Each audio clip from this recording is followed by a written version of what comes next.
자, 이번에는 좀 다른 사건입니다. 계곡살인 사건으로 주제를 바꿔봅니다. 계곡살인 사건의 피의자 이은혜와 조연수 구속 전 피의자 신문 영장실질심사가 지금 열리고 있습니다. 나중에 최종 법원의 판단은 모르겠지만 구속영장 발부되지 않을까 이런 의견들이 많더라고요. 구속의 요건은 이제 그 범죄가 소명이 되고요. 그다음에 그 증거인멸이나 도주 우려 둘 중에 하나만 있으면 되거든요. 제가 보기에 뭐 증거인멸이나 도주 우려는 이게 넉넉하게 인정할 것 같고요. 결국은 이제 범죄의 소명이거든요. 그런데 이 범죄 소명도 범죄의 그 입증 증명하고는 틀립니다. 증명은 이제 완벽하게 합리적 의심이 없을 정도로 완벽하게 해야 유죄를 때리겠죠. 예. 근데 구속 실질심사 단계에서 그렇게 합리적 의심 없을 정도로 확신 이렇게까지 요구할 수는 없잖아요.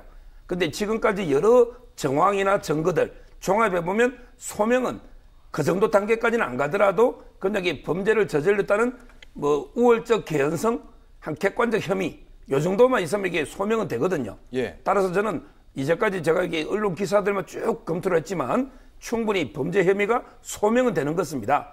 나중에 뭐 유죄다 무죄다 단정할 수는 없지만 따라서 제 생각은 이게 발부되지 않을까 이래 봅니다. 그러니까 증명은 이제 나중에 최종 법원의 판단인데 100% 정도. 그건 99.9% 합리적 의심이 없는 확신을 줘야 유죄가 되고, 예. 근데 영장 단계에서는 그 정도는 안 되고 소명만 하면 되는.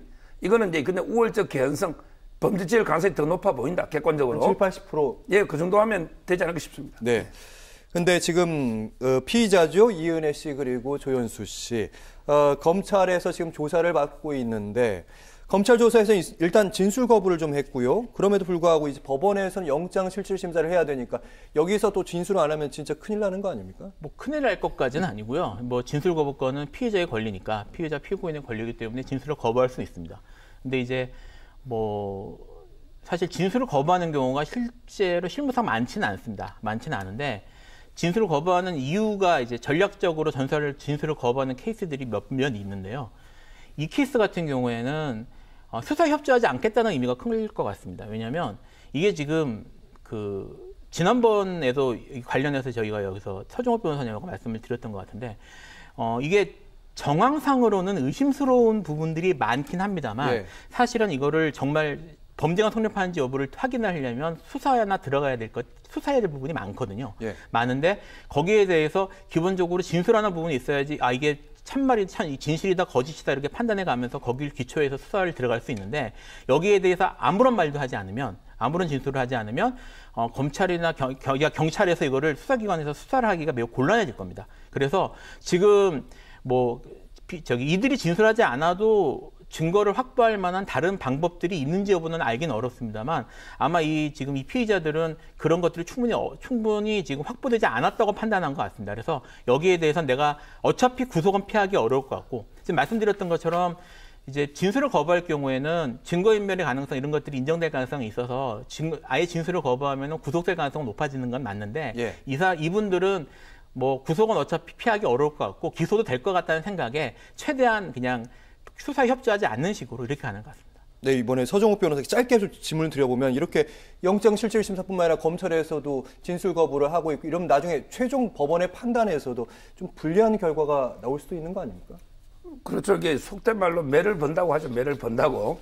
전혀 이게 반성이 없잖아요. 지금 이게 자수라는 게 있죠. 자수라는 게 반드시 형을 깎아줘야 될 필요 없습니다. 이 말은 이제 특별한 규정이 없으면 자수는 임의적 감면이에요. 임의적으로 감면. 이 말은 이제 깎아줘도 되고 안 깎아줘도 된다 이 말이에요. 재판장 마음이다. 그렇죠. 네. 필요적 감면의 반대 말이에요. 이 말은 이게 자수했더라도 이렇게 수사에 비협조적으로 하고 이러면 이게 형량에는 자수의 효과를 전혀 못 받을 수가 있다. 이렇게 봅니다. 네.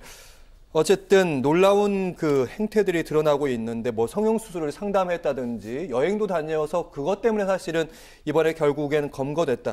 이 부분은 김필성 변호사께 여쭤보면 이은혜와 조연수 씨에 대해서 검거됐다. 어쨌든 제 발로 찾아간 건 맞고 제 발로 이제 경찰을 불렀으니까요.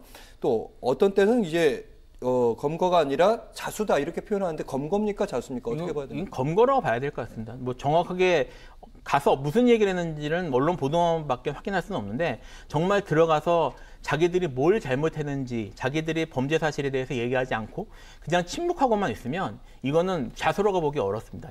자수라는 거는 수사기관에 자기들이 그러니까 수사할 수 있는 권한이 있는 수사기관에 찾아가서 제별로 찾아가서 내가 이런 잘못을 했습니다라고 얘기를 하는 것이 기본이거든요. 근데 이제 그렇게 계속 자수가 성립한 이후에 뭐 효과가 어떤지에 대해서는 법률적으로 따져볼 부분이 있지만 혐의를 인정해야 된다. 예, 혐의를 인정하는 게 기본인데 지금 찾아가서 아무런 얘기도 하고 있지 않은 거면 그냥 이거는 자수라고 보기는 어려울 것 같습니다. 그래서 현재 이거 물론 뭐 이거 좀 봐야 되겠지만 현재 언론 보도로 언론 기준으로는 자수라고 보기 좀 어렵지 않을까 싶습니다. 네. 자, 사실은 이은혜 씨 그리고 조현수 씨 관련된 사건에 대해서 서정욱 변호사도 그렇고 김필성 변호사도 두 분 다 저번에 얘기하실 때 좀 신중한 의견을 표현하셨습니다. 여론의 방향과 아니면 사건의 정황과는 관계없이 막상 최종 법원의 판단은 좀 다를 수도 있다 이런 신중한 접근하셨는데 그래서 저희 유튜브 영상의 댓글들도 좀 그렇게 좋지 않은 댓글들도 좀 달리긴 했는데 어떻게 보십니까? 지금 사건 이 정도면. 그때하고 조금 이게 제가 계속 추적을 해보니까요. 그때보다는 이게 조금 더 제 개인적으로는 살인 혐의가 좀 짙어지는 것 같아요. 제가 그때 방송할 때 저번 주보다는 여러 가지 정황들이 새로 드러난 것들이 많이 있거든요. 예를 들어 이게 보험금이라든지 이런 부분들도 그렇고요. 따라서 저는 이게 보통 시청자분들에게 형량이 상당히 궁금하잖아요. 결국 살인에서 가장 중요한 거는 이게 우발적 살인이냐, 아니면 이게 의도적 계획적 살인이냐, 이게 가장 중요합니다. 그 외에 이제 피해자 합의라든지 여러 가지 필요하지만, 근데 이거는 거의 제가 보기에 보험금을 노린 이런 게 살인처럼 지금은 제 개인적으로는 그렇게 느껴집니다. 솔직히 여러 정황이라 봤을 때, 따라서 저는 조심스럽지만 이게 요즘 사형은 안 하니까 무기전역에 놓을 수밖에 없는 이런 게 재질이 아닌가 개인적으로 그렇게 생각합니다. 네, 어쨌든 뭔가 범행 도구가 없다 보니까 범행 도구가 있으면 좀 어려운 용어로 자기적인 살인 혐의 이렇게 얘기하는데 어쨌든 부작이라고 범행 도구가 없게 되면 그렇게 표현을 하는데 부작이 관련된 살인 혐의에 대한 만약 유죄로 인정됐을 때 그런데도 인정되면 처벌의 수위는 어느 정도 달라집니까? 기본적으로 부작위에 의한 살인이 인정이 되면 마찬가지로 살인죄로 인정이 됩니다. 그래서 살인으로 처벌을 받는 건 마찬가지고요. 다만 이제 부작이라는 게 정확히 어떤 의미냐면 아무것도 하지 않은 거를 부작이라고 합니다. 그러니까 내가 아무것도 하지 않았는데 살인으로 인정받아야 되는 상황이니까 생각보다 좀 어려울 거라는 생각이 들겠죠. 그래서 이게 예를 들어 내가 저 사람을 적극적으로 칼로 찔러서 죽었다 그러면 간단한데 내가 아무것도 하지 않았는데 저 사람이 죽었는데 살인이 되려면 내가 저 사람한테 뭔가를 해야 되는 의무가 인정이 돼야 됩니다. 정확히 말하면 이걸 이제 법률 용어로는 보증인 지위와 보증인 의무라고 부르거든요. 그러니까 일종의 구호 조치라고 구호 조치를 해야 될 위치와 구호 조치를 할 의무가 있다는 거예요. 그러니까 예를 들면 내가 엄마다. 내가 엄마인데 아이가 위기에 빠졌다. 그러면 그걸 구해야 되는 거죠. 또는 내가 부인이다. 근데 남편이 물에 빠졌다. 그러면 구해야 되는 거죠.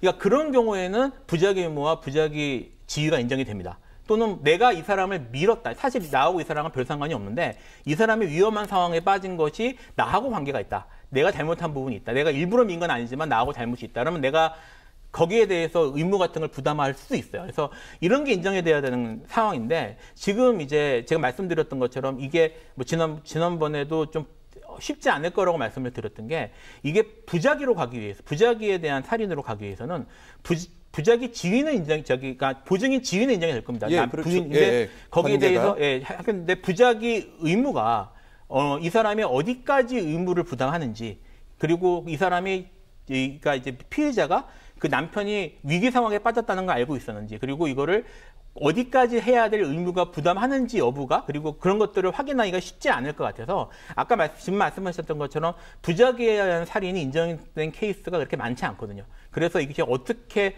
밝혀질지는 수사 과정을 지켜봐야 될 것 같습니다. 네, 알겠습니다. 오늘 있었던 정치권 소식, 사건 이슈들 김필성 변호사, 서정욱 변호사 함께했습니다. 고맙습니다. 네, 감사합니다.